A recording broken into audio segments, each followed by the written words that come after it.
Aujourd'hui, je souhaite vous parler d'un sujet qui est souvent un peu inconfortable à aborder, mais qui est fondamental pour notre bien-être en vieillissant, la dysfonction érectile.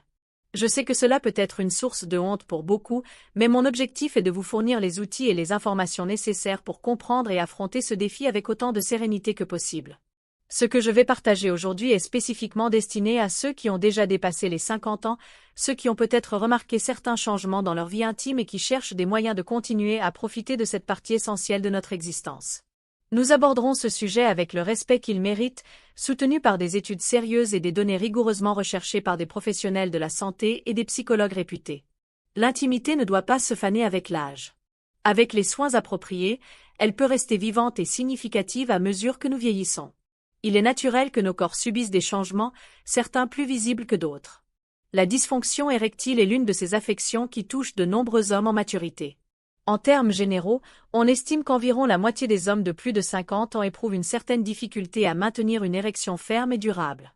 Ce n'est pas une condamnation ni une source de honte, dans la plupart des cas, c'est simplement une partie naturelle du processus de vieillissement, causée par une série de facteurs physiques et psychologiques.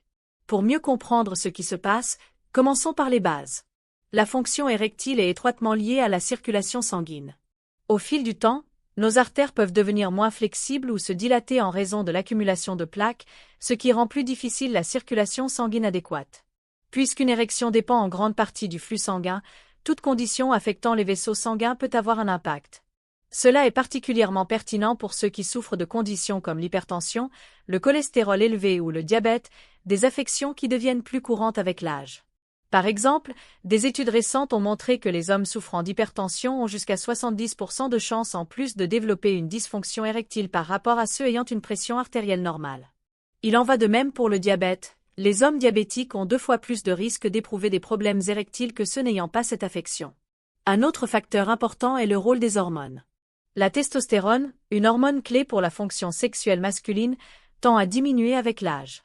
Cependant, tous les hommes ne connaissent pas une chute significative des niveaux de testostérone, mais ceux qui y font face peuvent constater une baisse du désir sexuel et parfois une plus grande difficulté à répondre aux stimuli sexuels. Il est crucial de se rappeler que le désir n'est pas simplement une question physique, il est aussi psychologique et émotionnel, de sorte que ces changements peuvent influencer plusieurs aspects de la vie intime. Cependant, nous ne pouvons pas ignorer la composante psychologique de la dysfonction érectile.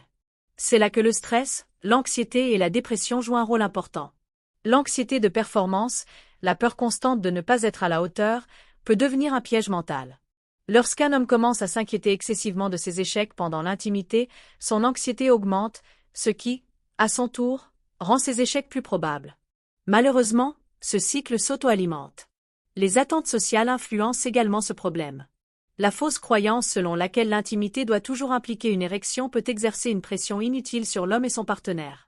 Il est essentiel de repenser cette idée et de comprendre que l'intimité va bien au-delà de la performance physique. La bonne nouvelle est qu'il existe de nombreuses solutions, tant médicales que thérapeutiques, qui se sont révélées efficaces. Commençons par parler des changements de mode de vie.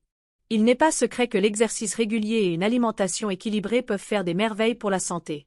Des activités comme la marche, la natation ou le yoga améliorent non seulement la circulation, mais réduisent aussi le niveau de stress, ce qui peut avoir un impact positif sur la fonction érectile. Manger davantage de fruits, de légumes et de graisses saines comme l'huile d'olive aide également à maintenir les artères propres et le cœur en bonne santé.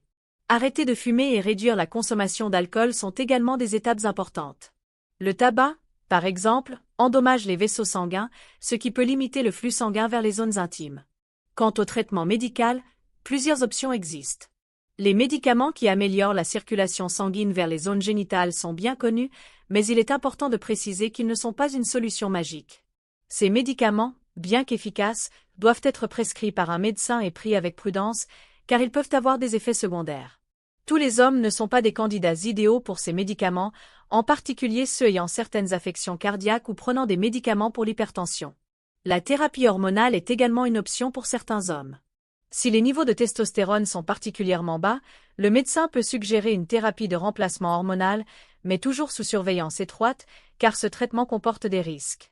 La testostérone n'est pas seulement liée au désir sexuel, elle affecte également l'énergie, l'humeur et la santé des os, donc maintenir son équilibre est crucial pour le bien-être global. Je ne saurais trop insister sur l'importance de la communication au sein du couple. Parfois, la pression de performer pendant l'intimité peut affecter l'homme et son partenaire. La clé est d'être ouvert, de parler de ce que chacun ressent, de ses inquiétudes et de ses attentes vis-à-vis de la relation intime. Il est important de se rappeler que la satisfaction sexuelle ne se mesure pas uniquement par la fréquence ou la durée, mais par la connexion émotionnelle et le plaisir partagé. L'intimité et la maturité peuvent être aussi riches et significatives qu'elles l'étaient dans la jeunesse, peut-être différemment.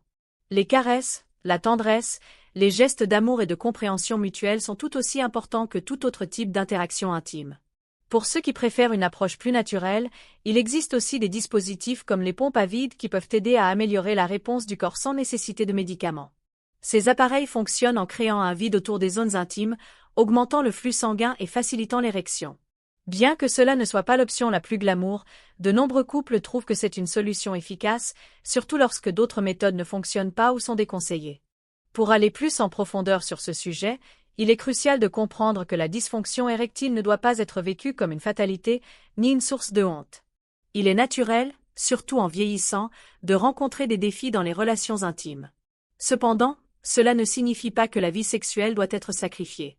Au contraire, elle peut évoluer et se transformer en une expérience encore plus enrichissante à travers l'introspection, le dialogue et l'adaptation.